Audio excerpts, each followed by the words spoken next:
Thank you, Mike.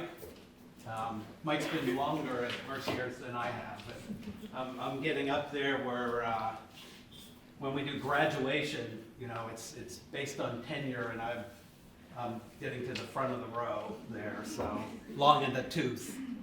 Unfortunately, for the plant people, I took out the my slide of fragments. Yes. So you won't see that. So this is a little bit different. We'll have a little session on forensic anthropology.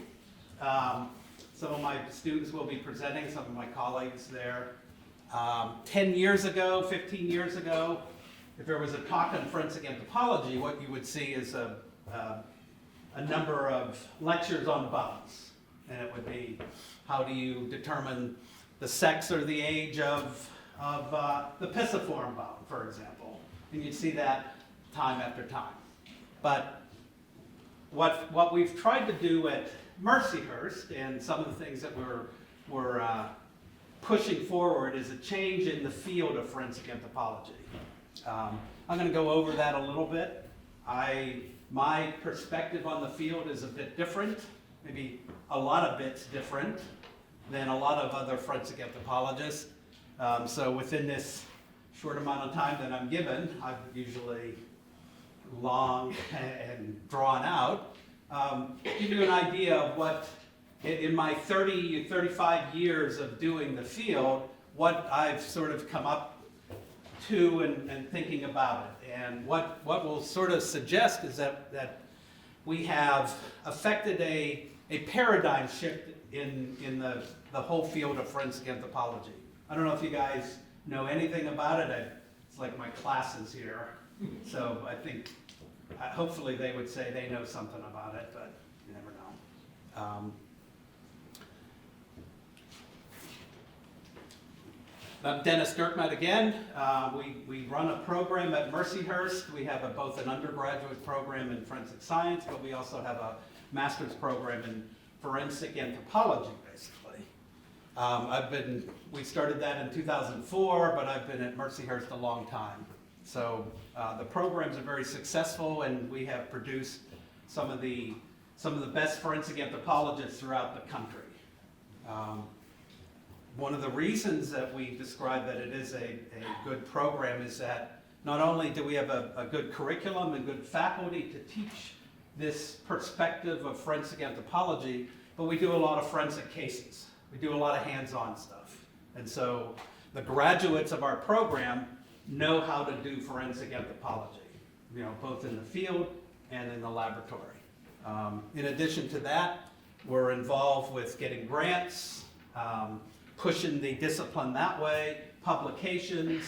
We're involved in different groups that set protocols for national standards. Somewhere along the way, we were able to convince the discipline to change the name of the section in the American Academy of Forensic Science, and we've worked for many years with some of the human rights teams, both here in the US and in their home countries. Our range of territory here for our forensic cases is very large. I started off here at Mercyhurst talking to people. You do a case, you do a good job, it goes on to the next county, and et cetera, et cetera. So now I'm from Pittsburgh, so the Philadelphia thing I'm not too worried about. They're from Philadelphia. But we've done cases all the way up to Rochester, into the Finger Lakes, and a couple weeks ago, in Ohio, we worked in Dayton, so we're gonna take over Ohio at some point as well. So what that means is that when human remains are found in an outdoor setting, the state police, the coroners, will basically call us to help process at sea, to analyze the human remains there, something like this. And so I've been doing it for a while. And as I said in the past, sort of look at how the field is disciplined, how the field is described and defined, and there was something about it that I didn't like. My training was in both physical anthropology, the study of the biological aspects of humans, as well as archaeology.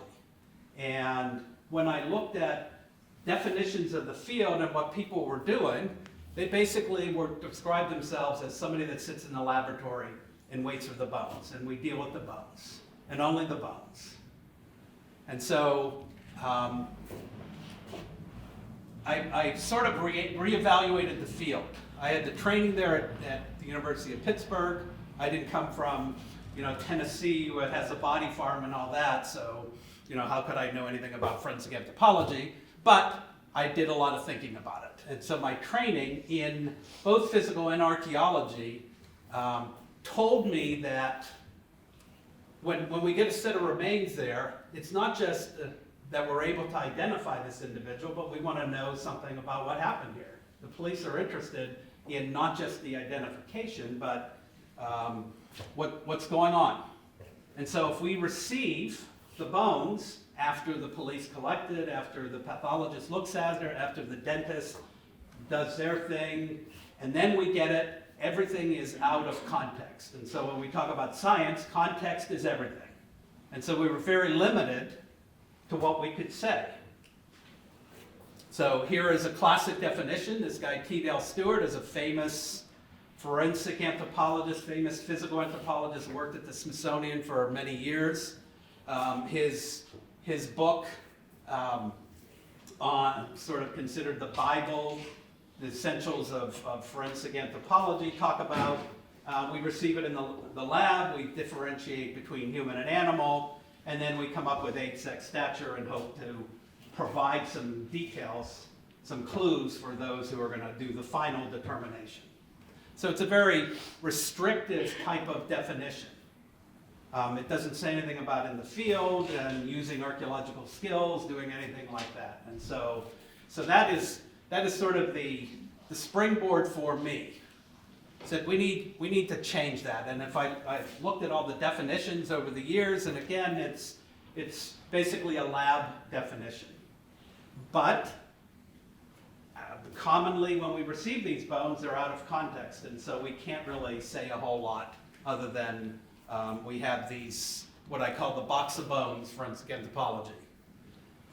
Receive the bones, come up with almost exclusively trying to figure out age, sex, stature, ancestry, what we call the biological profile, and then pass it on to the police and say, do you have anybody missing like this? And then the dentist said, yeah, we have their x-rays, and then we can do a positive ID, but that is basically the role of the forensic anthropologist, very, very little. I would go to meetings and people would describe how many cases they do in a year, and it was 2 or 3, and it was sort of like a hobby. It wasn't really a profession. And certainly if you're looking at materials out of context, it's not a scientific discipline. So we're going to change that. I call this the box of bones, forensic osteology, and we're pretty good at it, that aspect of it. I'd say we're the best at looking at human remains and extracting information out of that. When we receive remains, we do an inventory, we do a biological profile, we try to work on the identity, and then skeletal trauma is the last. So in terms of the bones, we're able to look at all the bones, identify them down to the smallest of bones, the pisiform or so. That's one of my favorites. Not really, but and you can see that from the pelvis, we can determine that, assess whether it is a male or a female. We can do that from the entire thing. We can do that down to just a little portion of that, the pubic bone. There are aspects there that tell us something about age and sex and other things. We can do that from the skull. Get an idea from the skull whether it's male or female. In terms of the age of the individual at death, there's a lot of places that we can look from the pelvis to the skull to the ribs to the teeth, and it goes on and on. And so we've spent, since the beginning of the previous century, working on methods to say, okay, if you see a dentition like this, how old is this individual? So we have a pretty good idea that this individual would be 4 to 6 years of age or whatever it is. Dr. Joe will maybe say no, but that's, so we have that down. And so all of our research has been focused on extracting information from the bones. Stature, we have that down as well. We've studied enough skeletons in museums, etc., to know that pretty well. Actually, this is a picture of one of my former undergraduates who graduated years ago. She is now the current coroner of Venango County, actually. So an interesting path there. In terms of what we call ancestry, we don't use the term race anymore. It's too much a racial overtone. So we talk about ancestry, which is sort of geographic rather than ethnic or anything like that. And so that's a little more difficult, but we have worked on it. One of my past students, one of my graduates, is sort of the leader in how do we do this. He sprung from a conversation that I had with him that we don't know how to do this very well. It's pretty tame. And then he took off, got his Ph.D., is leading the charge at Michigan State now. So we're pretty good with the bones. In terms of identity, we usually start with the circumstantial evidence, and then there are some things in here. You know, if there's soft tissue, we can do tattoos, fingerprints. Certainly the dentists have their day, and they do most of the IDs, but there are some skeletal features that we can take a look at, looking at the bones. And it's basically comparing antemortem, before death x-rays to post-mortem x-rays. And it's just a comparison process. The reason we don't do that many, and the dentists do, is because the dentists obviously take a lot of x-rays. That's what they do.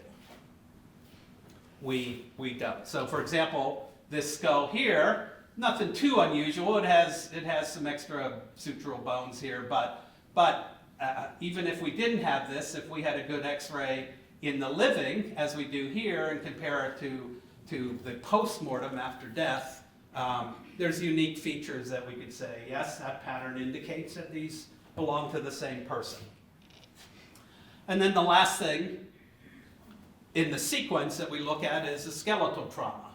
And again, we're the best at it because we see the trauma from the second or two after the trauma is affected to all the way to its skeletal. Whereas other disciplines may look at it from 500, 600-year-old skeletons and try to figure out what's going on. We understand the biomechanics of it. We see it, with the blood and the gore and the brains and all that, and say this is what we know exactly what precipitated this and the results of it. So we're experts in skeletal trauma, and so we'll get cases that involve sharp force trauma, for example. Dealing with knives all the way up to attempts to dismember the bodies. And actually, this is an interesting one because it's a case that I've worked with a member of the audience here who was with the Erie PD years ago. We deal with blunt force trauma, gunshot trauma, and all that. We've done the research. We have the experience, and so we're best at interpreting what's going on with these types of things. And so in my early days, when I started off reading the definitions, it was sort of a self-taught thing. I would get cases, and the police would recover them. It would go to the forensic pathologist, and then it would show up in my laboratory if there was a problem. We don't know exactly who this is, etc. And then I would receive it here, again, out of context. And so I could look at the bones and inventory and catalog them and come up with the biological profile, some aspects of the trauma maybe, but there was always other questions. Dr. Dirkmaat, how long ago did this occur? Well, it's sort of out of context. I'm not sure where you found it. Was it buried above ground, etc.? So that's a major problem. So it could do the inventory profile, look at some of the skeletal trauma, but can't, we can deal with maybe helping with identity, but the rest of it is guesswork. And in this field, you can't guess. You can't go on the stand and say, I think it's this, just based on my experience or whatever. You need scientific backing for it. So, again, coming back to the recovery of this material, this case was one of the first cases that I did. So it's in the dark ages before all of you were born, or most of you, in 86, 87. When I was still a graduate student, we did a case here. I gave a talk, the state police came up and said, we have reason to believe that this individual, this 16-year-old female, is in this house. The problem is that the house burned down 22 years earlier, and they bulldozed everything in. So you think you can help us? I said, I assembled a team of fellow graduate students as archaeologists and said, yes, we can go in and see that. And so we did some excavations, and what we determined is that the individual had been burned, and the biggest piece, you can see in the pile here, was about that big. We were able to, well, back in those days, it was me sitting in the lab all hours. Now I have graduate students do all that. And figuring out what all these bones are and coming up with an assessment. But the key aspect, and eventually able, through some of the dental remains in the fire, it's pretty dramatically modifying the remains, but we're able to, from these fragments, determine that the person was probably about 14 to 16 years of age, and that was the individual, and that was enough to prosecute the guy.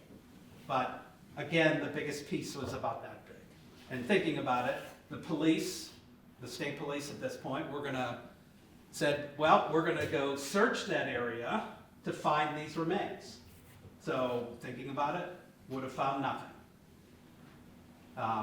A, the bones were too small. B, recognizing that these were bones is something outside of the realm there.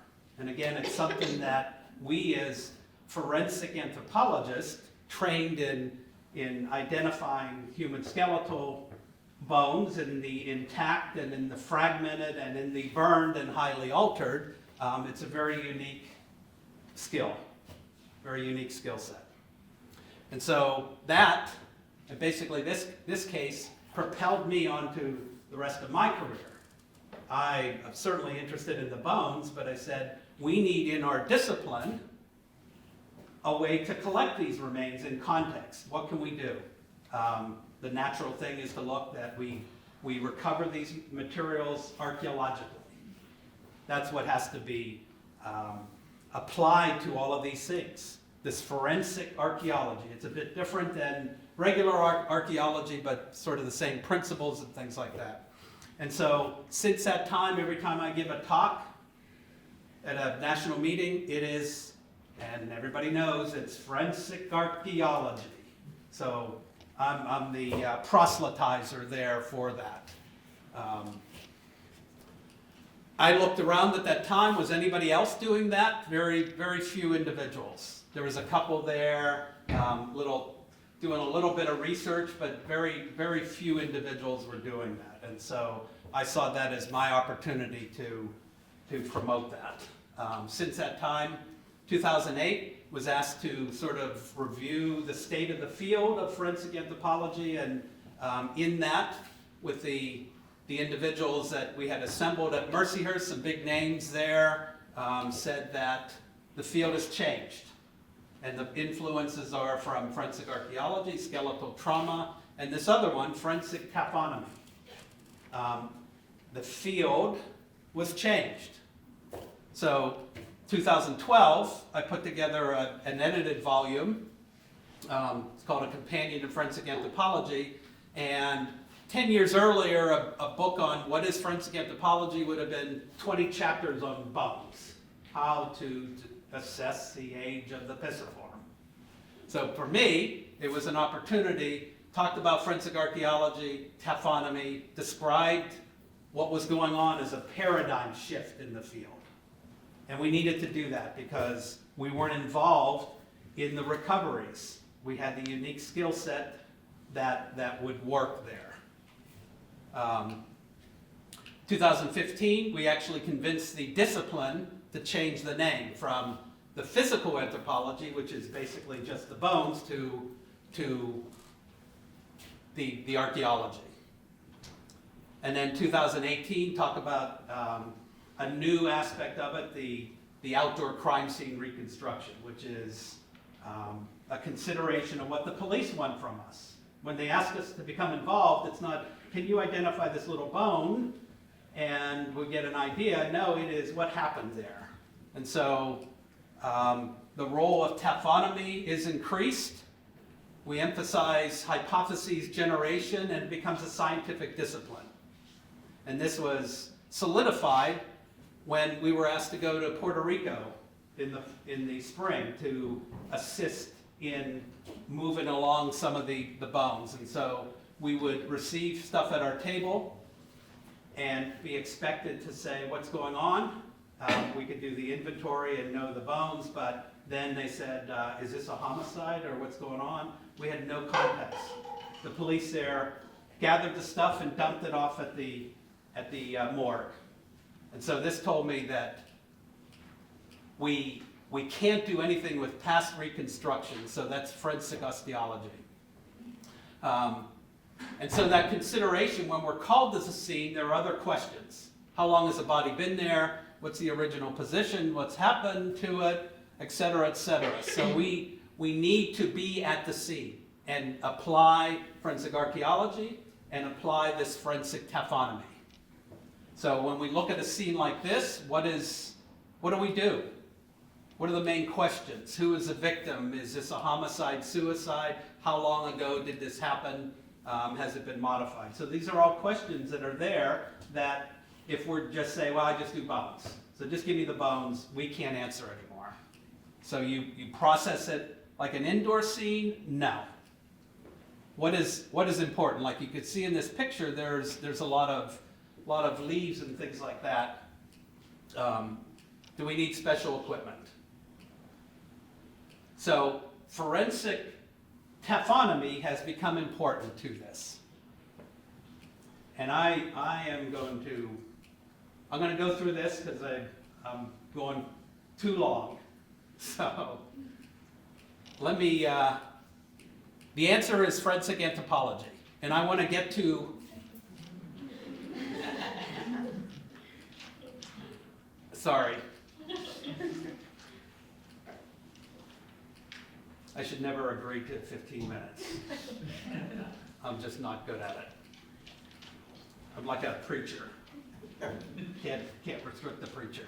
So I'm gonna show you this case. It won't take too long, and it's interesting, and it was in the news. And we have one of the main actors in there, in the audience here. And what happened on April 6th of this year in beautiful Cascade Creek. Jerry and the gang were doing the spring cleanup, and these kids and the parents found the skull. And so talk about how we would approach that from a forensic anthropological perspective. It's, we don't just go there and say, or tell the police, pick up everything and then we'll analyze it in the lab. What we did is a forensic archaeological recovery, searched the area. And you can see here, at that time, the citizens and police found a skull, a tibia, ulna, femur. We did a thorough search of the banks and the sides and the inside and et cetera. Marked everything with our GPS unit so we know where everything came from. We found 4 ribs, 2 vertebrae, et cetera. And so pretty successful.